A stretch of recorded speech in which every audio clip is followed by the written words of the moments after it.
Tapi tadi malam adalah untuk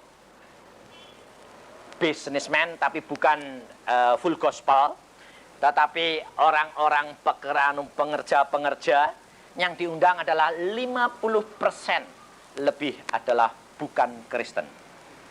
Dan yang kumpul di Hotel Borobudur itu 800 sampai 900 orang, saudara tahu. Saya tanya kepada anak-anak Tuhan yang mengadakan, berapa biaya makannya satu orang? 15.000. Malam itu berarti mereka keluar uang paling sedikit 15 juta. Bayangin, sampai saya berkata begini, zaman dulu enggak ada anak-anak Tuhan yang kebebanan kayak begini, ya dah? Karena apa? Karena cintanya kepada Tuhan itu belum kelihatan. Tetapi zaman sekarang kelihatan semuanya, nampak luar biasa. Mengapa mereka mengadakan? Karena mereka mengatakan apa?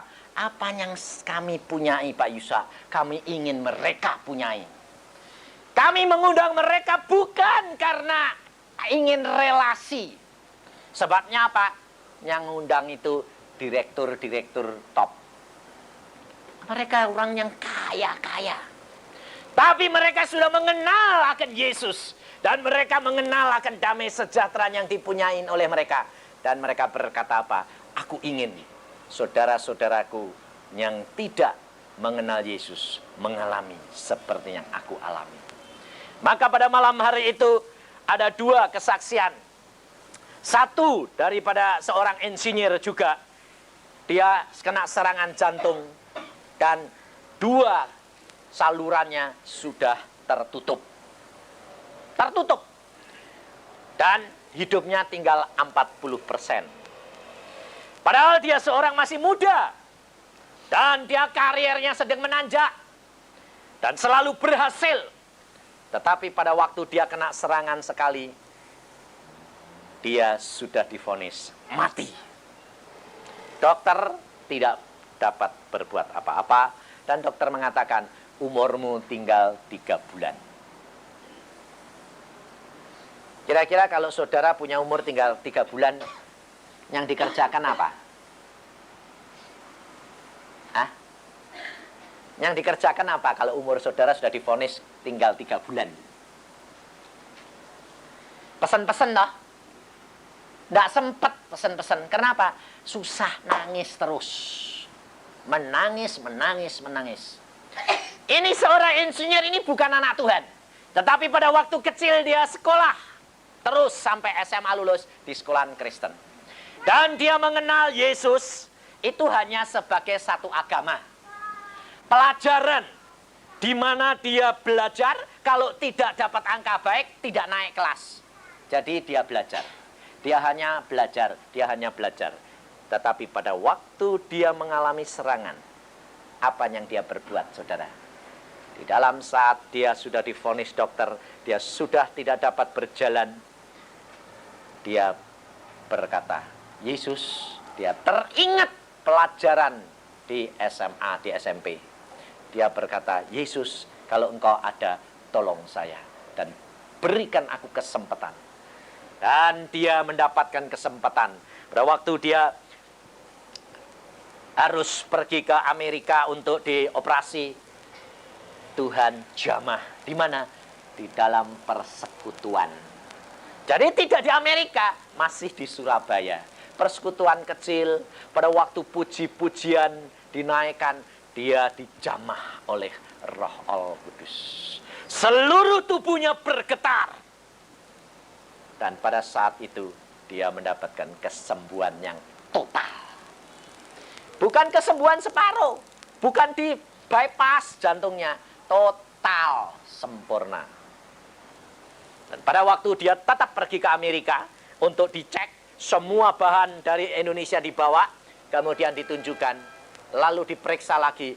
Dokter Amerika bilang, ini tidak mungkin, ini jantungnya baru, jantung baru. Lalu suruh naik turun, naik terap, tes jantung, sempurna.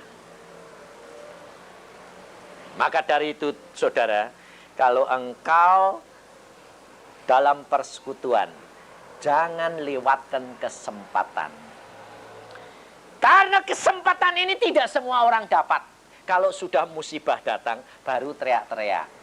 Ya, kalau engkau ditolong kayak insinyur itu. Kalau Tuhan ngomong, waktumu habis, mau apa? Kalau Tuhan berkata, sudah selesai, mau apa? Terlambat, saudara tahu. Maka dari itu, gunakan kesempatan. Supaya saudara tahu bahwa hidup kekristenan adalah nomor satu. Lalu kesaksian yang kedua adalah seorang bekas dukun. Namanya Nyonya Vera. Bekas dukun itu. Dan dia sekarang menjadi anak Tuhan. Karena apa? Karena dia kenal ada satu kuasa yang lebih dari segala-galanya. Tetapi kan banyakan orang Kristen cari dukun. Cari peramal. Nah ini loh. Di sini saja masih banyak. Bukan cari peramal ke tukang ramal. Enggak. Cari peramalnya itu, yang jadi peramal itu hamba Tuhan. Karena apa? Kalau saudara mau apa-apa, aduh aku sembahyang kok tidak dijawab-jawab ya. Yuk datang ke hamba Tuhan. Siap, dia mungkin dipakai Tuhan. Loh, apa bedanya sama peramal? Saudara kerap kali datang mengharapkan kepada manusia. Dan Allah tidak suka. Allah akan mengutus orang itu kepadamu. Allah akan mengutus hambanya kalau pada waktunya. Tapi tidak usah kamu cari-cari. Allah tidak suka, saudara. Kita malam hari ini belajar apa yang dipesankan oleh Tuhan di dalam Matius pasal 24. Matius pasal 24 mulai ayat yang ketiga. Karena masanya sudah amat dekat. Keadaan dunia ini, saudara perhatikan, sudah amat dekat akan kedatangan Tuhan. Supaya kita mengerti dan jangan sampai kita terhilang. Matius pasal 24 ayat 3 mulai. Ketika Yesus duduk di atas bukit Zaitun, datanglah murid-muridnya kepadanya untuk bercakap-cakap sendirian dengan dia.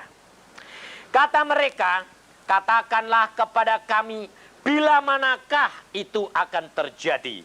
Dan apakah tanda kedatanganmu dan tanda kesudahan dunia?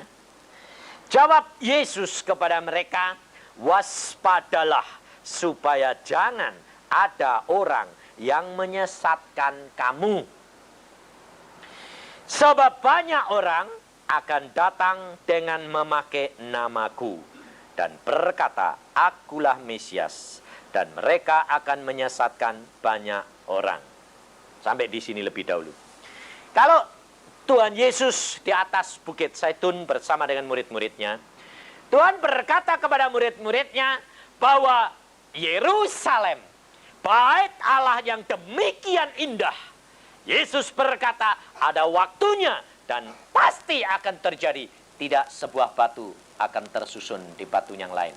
Dan mereka akan diratakan.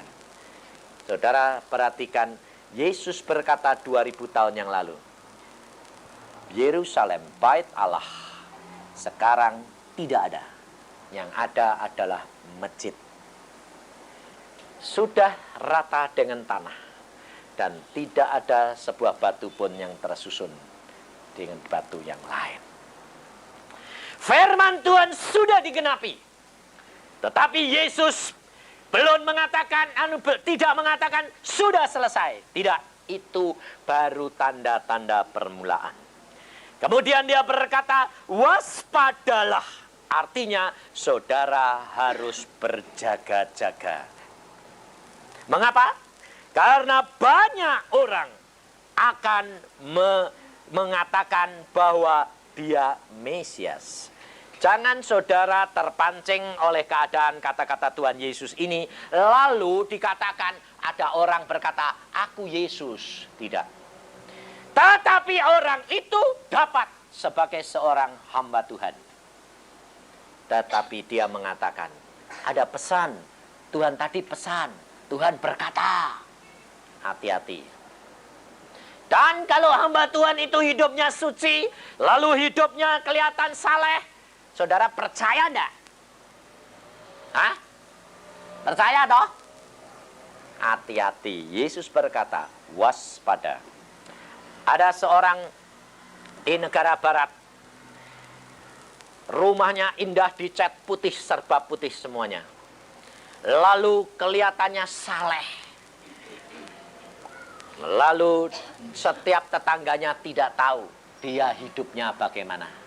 Kelihatannya saleh, setiap kali terdengar nyanyian-nyanyian gereja di dalam rumah itu. Tetapi anehnya, tetangganya tidak suka datang ke tempat itu. Tetapi tetangganya merasakan itu adalah suatu orang yang saleh. Apa yang terjadi? Di dalam rumah itu ada 3 wanita sedang diikat dengan telanjang bulat. Dan 2 mayat wanita dipotong-potong di dalam lemari es. Dan dimakan dagingnya. Saudara tahu? Waktu salah satu wanita ini lepas dan dia lapor polisi, digerebek. Masih tinggal 2 wanita yang terikat dengan telanjang bulat. Dan ada daging-daging orang di dalam lemari es. Kemudian mereka mengatakan, tanya, ini siapa? Pendeta. Zaman sekarang sudah bukan zaman dulu, saudara. Engkau anak-anak Tuhan harus waspada. Waspada terhadap siapa? Waspada terhadap orang yang mengatakan dapat pesan dari Tuhan. Hati-hati. Sebab banyak anak-anak Tuhan sekarang, hamba-hamba Tuhan berjatuhan. Pada waktu saya di Ungaran, saya mendapatkan pesan dari Tuhan. Saya berkata begini, Tuhan, ini benar enggak? Takut saya. Tuhan berkata, awas, banyak roh pemecah sekarang. Perpecahan akan terjadi di mana-mana. Dan bahkan suami istri akan terserang.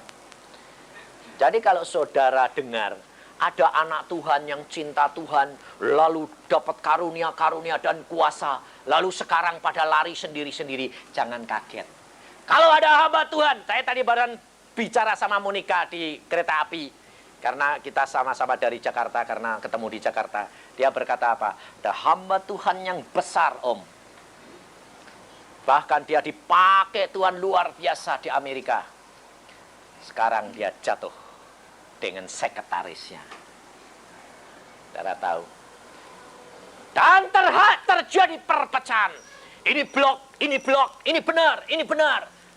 Lalu sudah tidak dapat diketahui lagi mana yang benar, mana yang salah. Maka dari itu saudara, pesan daripada Tuhan Yesus ini. Tuhan Yesus ini dia menghayati pada waktu dia di atas Bukit Zaitun. Dia berkata di dalam ayat yang An-Fatsal 23 ayat yang ke-37. Yerusalem, Yerusalem, engkau membunuh nabi-nabi dan melempari dengan batu orang-orang yang diutus kepadamu. Berkali-kali aku rindu mengumpulkan anak-anakmu sama seperti induk ayam mengumpulkan anak-anaknya di bawah sayapnya, tetapi kamu tidak mau. Yesus pesan tentang akhir zaman ini karena Yesus Tuhan sudah melihat apa yang akan terjadi di Yerusalem akan terjadi di akhir zaman, saudara. Yerusalem adalah kota di mana orang-orang mendirikan bait suci. Saudara dan saya, tubuh kita adalah bait suci. Rumah ini dipakai untuk membangun bait suci. Ini adalah Yerusalem, Yerusalem. Dan saudara dan saya adalah bait Allah yang dibangun di tempat ini. Tetapi Yesus sudah berkata bahwa apa yang akan terjadi kemudian pada zaman kita sudah digenapi. Bangunan Yerusalem yang sesungguhnya sudah rata. Sekarang bangunan bait Allah yang baru dibangun. Tetapi Yesus berkata, waspada. Karena mereka akan mengatakan Tuhan, Mesias, Mesias, dari Yesus, dari Yesus. Tapi Yesus yang mana? Dan bagaimana saudara dapat tahu itu pesan dari Tuhan atau tidak? Buahnya. Yesus berkata, dari buahnya engkau akan melihat. Maka kalau ada nubuatan, kalau ada hamba Tuhan mengatakan mau pada pesan, saudara terima, tapi saudara berdoa. Tuhan, kalau ini engkau daripadamu, berikan aku damai sejahtera. Tidak ada sejahtera, kau berkata, ampuni dia Tuhan, aku kok tidak sejahtera. Loh, saudara tahu? Jadi jangan menyalahkan, tapi terima, tetapi waspada, berjaga, berdoa. Karena yang tahu adalah Roh Al-Kudus, saudara tidak akan tahu. Orang itu bisa hidup suci, orang itu bisa hidup saleh kelihatannya. Seperti pendeta yang saya katakan tadi di dalam rumahnya. Pendeta ini hidup seorang diri, tidak punya istri, tidak punya anak. Sehingga dia tidak dapat dicek oleh kehidupan kekeluargaannya. Maka dari itu saudara harus belajar firman Tuhan. Dan Tuhan berkata, bersihkan dulu cawan sebelah dalam. Jangan luar. Bersihkan dulu cawan sebelah dalam. Artinya pribadi kita, keluarga kita lebih dahulu. Gampang bersihkan di luar. Saudara bisa lihat toh, gampang. Kalau masa persekutuan ini sepi, kosong semua, isinya orang, semua beres, rapi. Kamu masuk kamar saya, kayak apa? Kapal pecah. Awut-awutan, gak karu-karuan. Karena apa? Semua barang sini masuk kamar-kamar. Kenapa? Lah gak cukup. Tadi siang di kamar, tiap kamar depan dipakai untuk kebaktian anak-anak. Jadi masuk mana? Masuk sini, masuk sini. Sudah pokoknya blek. Nanti selesai keluar lagi. Ya dah? Bersihin sebelah luar gampang. Dari dalamnya susah. Saudara tahu? Orang tempat dipakai persekutuan, saudara harus banyak doakan. Jangan saudara kira enak. Sebabnya apa? Banyak masalahnya, saudara.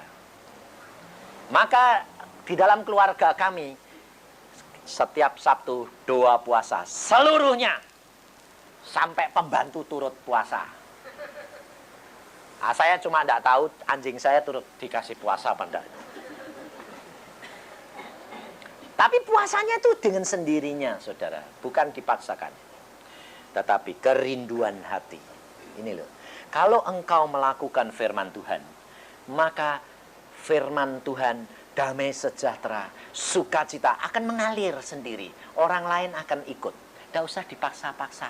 Anak-anak saya tidak pernah saya bilang, puasa. Tidak. Ikut sendiri, pergi sendiri. Pembantu kami juga, kami tidak katakan puasa. Tidak. Masa? Tapi dia berkata, kami ikut kok Bu. Silahkan.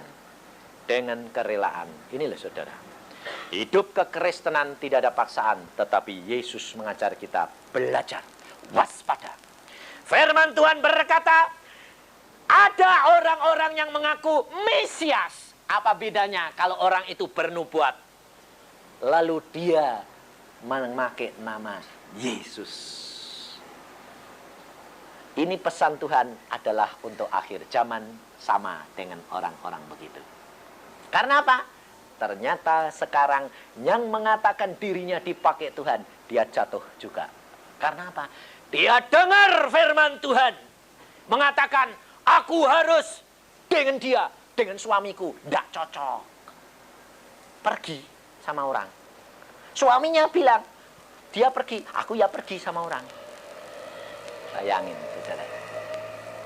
Jadi kalau saudara nanti dengar, dan itu terjadi di kota Bandung. Tadi malam saya diberi lihat Tuhan.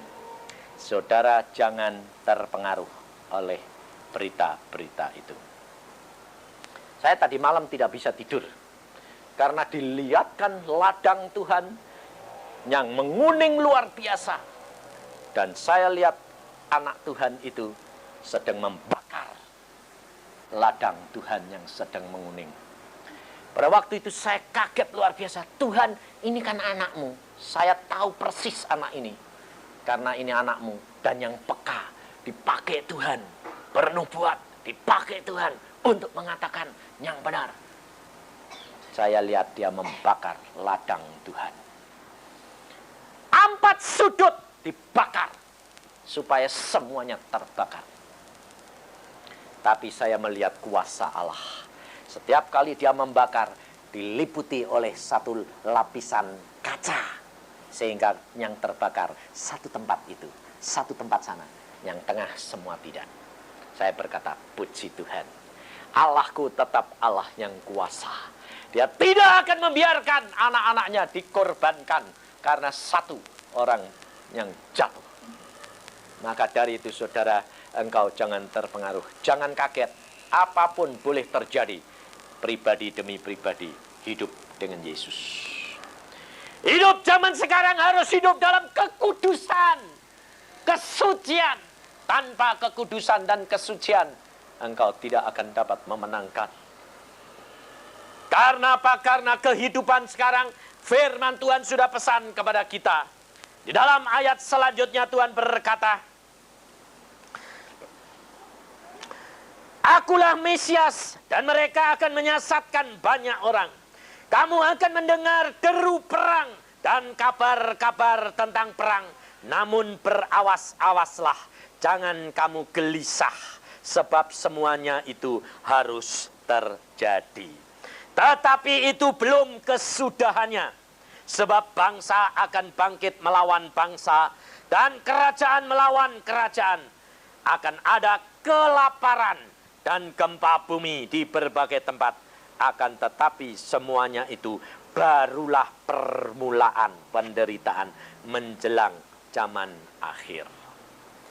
Kalau saudara perhatikan, peperangan demi peperangan tidak akan berhenti. Banyak orang Kristen berdoa. Berdoa untuk supaya ada damai-damai. Alkitab berkata tidak akan ada damai.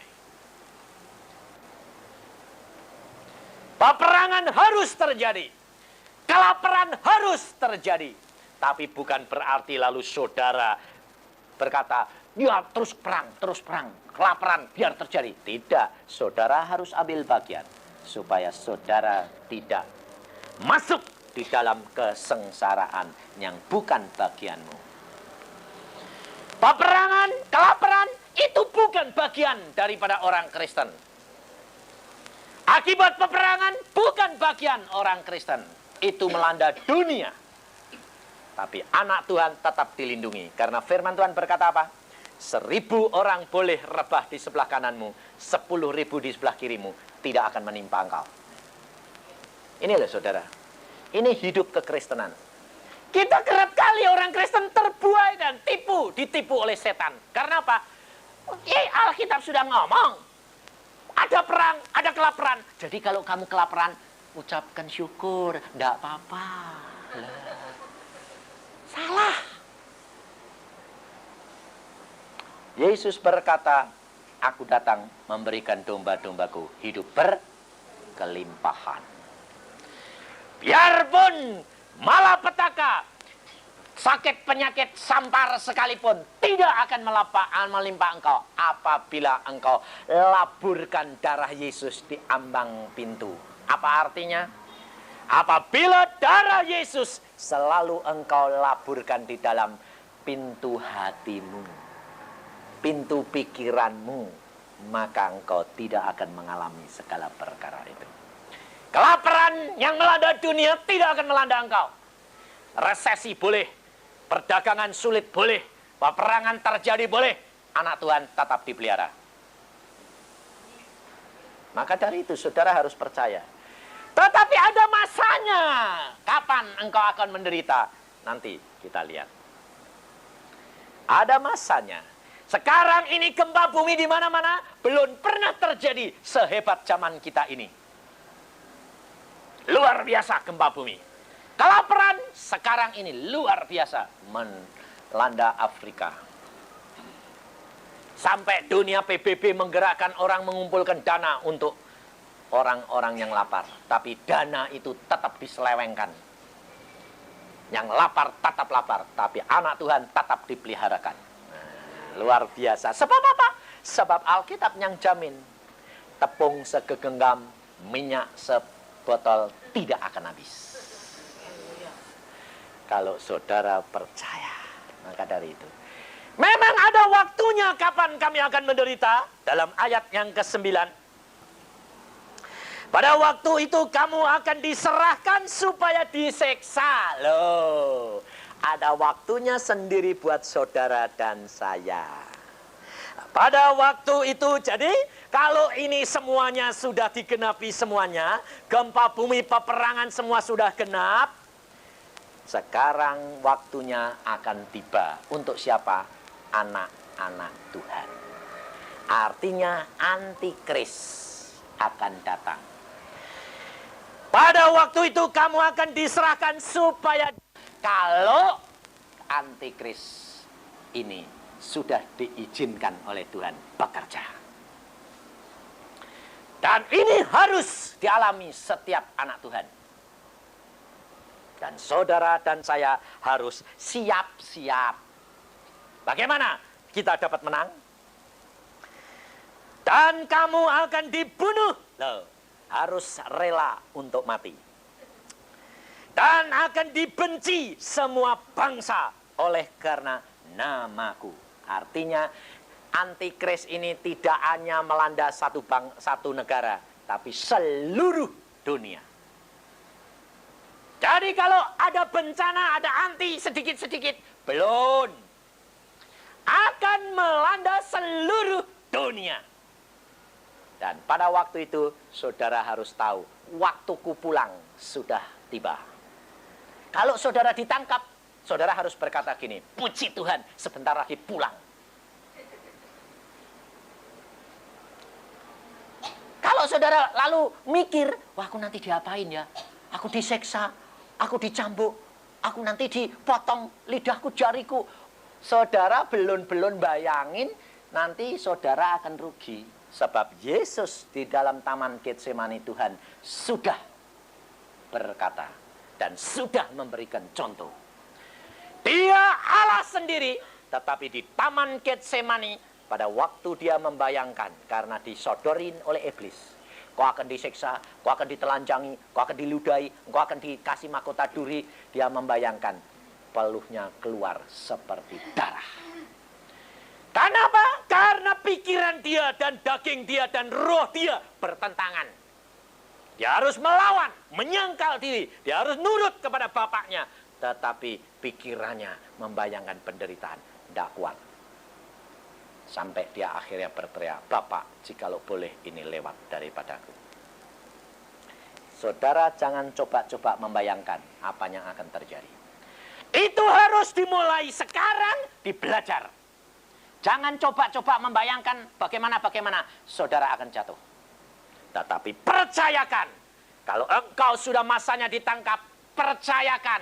Kamu katakan, Tuhan, apapun yang terjadi, aku tidak akan disiksa dan diapakan lebih daripada kekuatanku. Pada waktunya, engkau memberikan jalan keluar. Jadi kalau saudara sudah mulai masuk ke penyiksaan dan Yesus tahu engkau tidak sanggup, pasti belum kamu sudah diambil dulu. Gampang. Tuhan mau ngambil kan gampang toh. Serangan jantung karena kaget kamu lihat alat penyiksa luar biasa. Ya kaget, jantungmu berhenti, grek, pulang toh. Game, pusing amat. Pusing amat. Kamu mau disiksa-siksa sudah game kok. Tubuhnya mau dicaca-caca, ya biar aku sudah pulang kok. Saudara tahu, Allah sudah mengukur setiap anak Tuhan. Tidak ada yang lebih kuat daripada Yesus. Yesus sudah lakukan, Yesus sudah alami. Yesus berkata, tidak perlu kamu mengeluarkan keringat seperti darah kembali. Aku sudah tanggung. Serahkan segala kuasa di langit dan di bumi ada di dalam tanganku. Engkau tinggal percaya dan selamat. Tidak usah khawatir. Maka dari itu kehidupan kita harus siapkan sekarang. Masa sekarang di mana engkau sedang boleh belajar, boleh menyiapkan diri. Apa yang Tuhan pesan kepada kita? Banyak nabi palsu akan muncul dan menyesatkan banyak orang. Dan karena makin bertambahnya kedurhakaan, maka kasih kebanyakan orang akan menjadi dingin. Artinya perhatikan, kalau kita nanti terlihat bahwa kasih Allah sudah, kasih manusia ini sudah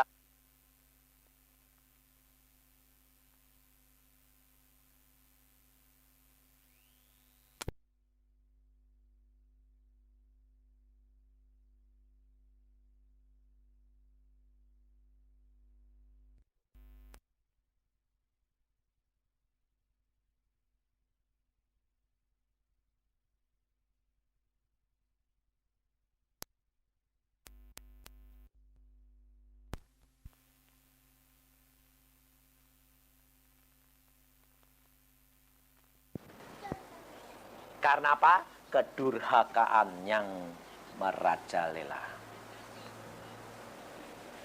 Saudara tahu? Ada seorang hamba Tuhan. Dia anak hamba Tuhan yang baik sekali. Pada waktu saya ketemu, dia tidak bisa mengerti. Dia memarahi anaknya. Anaknya barusan SMP kelas 2. SMP kelas 2. Anaknya dimarahi. Dimarahi. Tidak ditanggapi. Saking jengkelnya bapaknya ngambil air minumnya dia dituang di atas kepala anaknya. Saudara tahu? Anaknya melawan.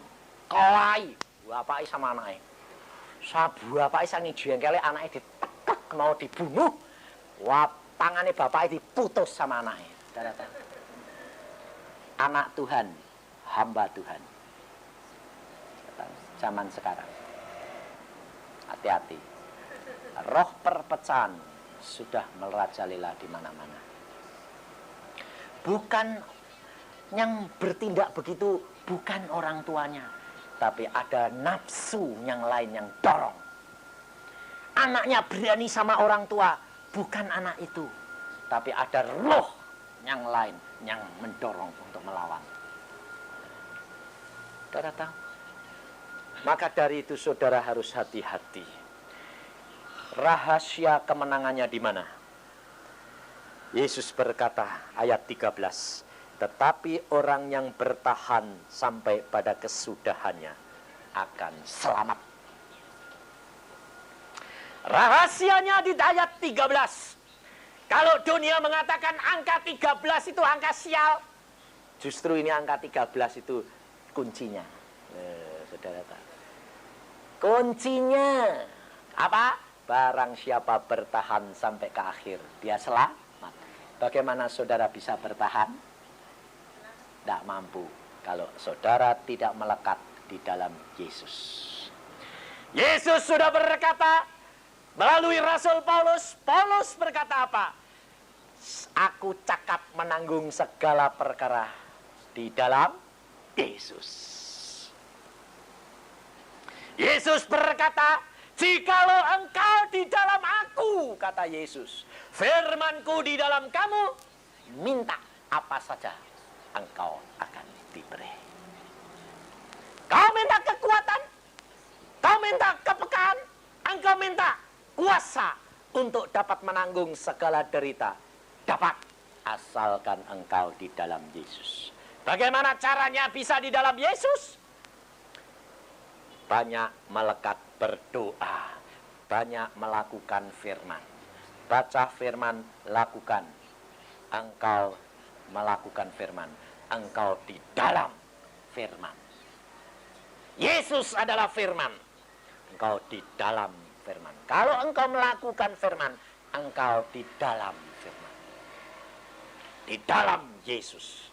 Dan firman yang kau baca, masukkan dalam hati dan kepikiran. Cara berpikirmu, cara berpikir Yesus. Dan kalau engkau cara berpikir Yesus, engkau tidak perlu takut. Apapun boleh terjadi, aku tetap setia. Kau harus punya pikiran Yesus. Yesus berkata apa? Makananku adalah mengerjakan pekerjaan Bapakku. Kalau engkau menerima perintah Yesus, firman Yesus, seperti menjadi bagian daripada makanan yang kau butuhkan dalam tubuhmu, engkau pasti akan sanggup seperti Yesus. Sebab setiap hari engkau tidak bisa tidak makan firman. Berdoa merupakan makananmu. Dan engkau kalau tidak berdoa dan membaca firman Tuhan, engkau tidak akan puas. Rasa lapar, rasa gelisah.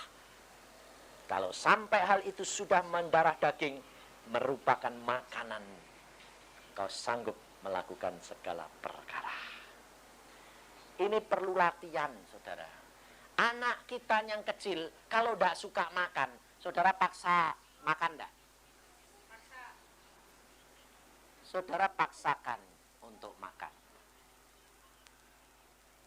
Kita harus memaksa diri kita untuk belajar menikmati makanan. Makanan yang menguatkan tubuh rohani kita. Maka dari itu Yesus sudah pesan. Pada malam hari ini saya sudah katakan kepada saudara.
Kau waspada.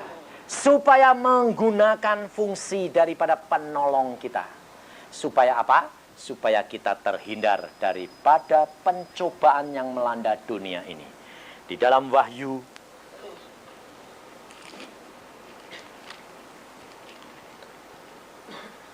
pasal yang ketiga, ayat yang ke-8, ayat yang ke-10, ayat 8 dan 10. Aku tahu segala pekerjaanmu. Lihatlah, aku telah membuka pintu bagimu yang tidak dapat ditutup oleh seorang pun.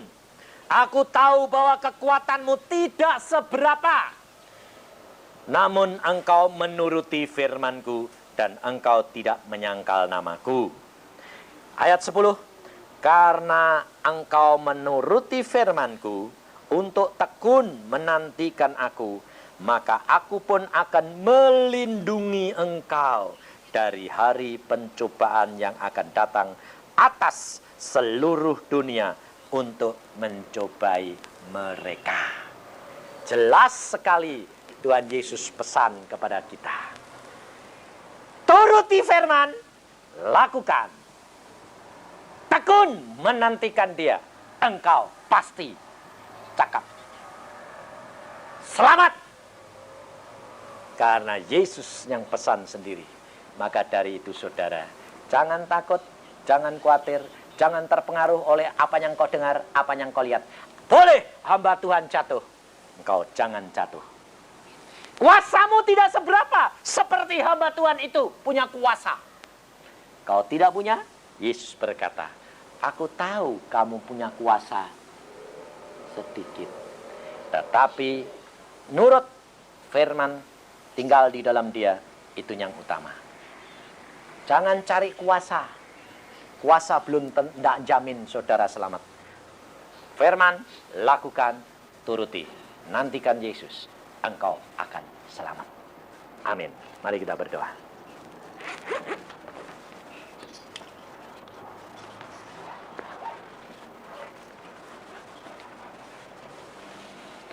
Tuhan, firman-Mu sudah hamba sampaikan.